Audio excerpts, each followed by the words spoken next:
dignity, limits, humanity. What does it all mean?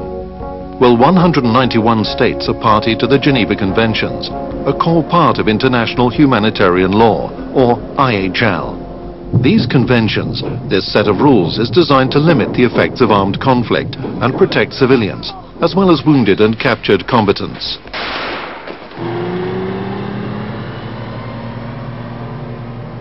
The nature of armed conflict today means that civilians are often deliberately targeted, and the security of humanitarian workers becomes more and more in jeopardy.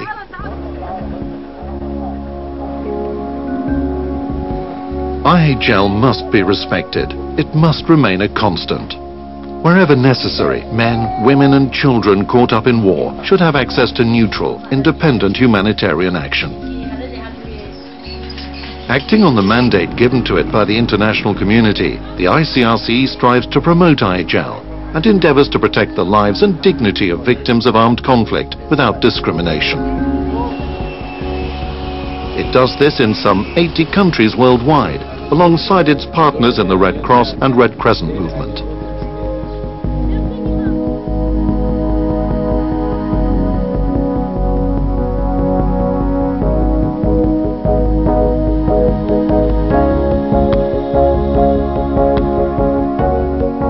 IHL clearly states that civilians, as well as wounded and captured combatants, must be kept safe from the impact of war.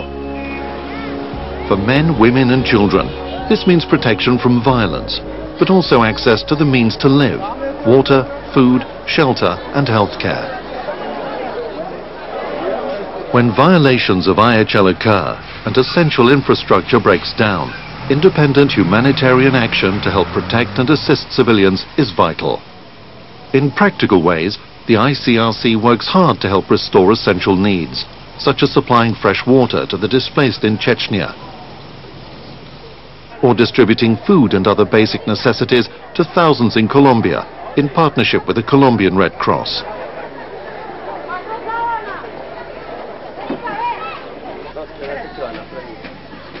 Listening to and understanding the needs of individuals for their own self-sufficiency is a priority. Venga usted de coordinadora.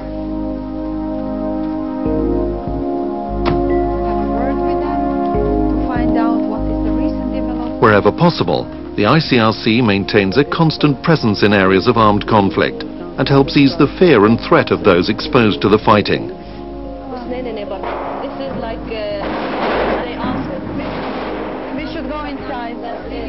Where necessary, the ICRC takes action, reporting confidentially to parties to the conflict to make sure civilians are protected. It's most important that the ICRC is able to enter into neutral dialogue with all sides in a conflict.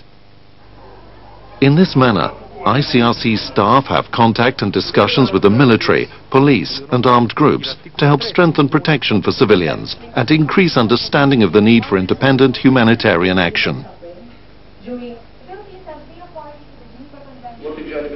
In terms of civil representatives, generating a wider understanding of IHL is also important, as is helping children explore and learn about humanitarian principles. Always independent, the ICRC strives to ensure governments and authorities alike are fully aware of their responsibilities in respect to IHL, such as here with Palestinian leader Yasser Arafat and Israeli President Katsav.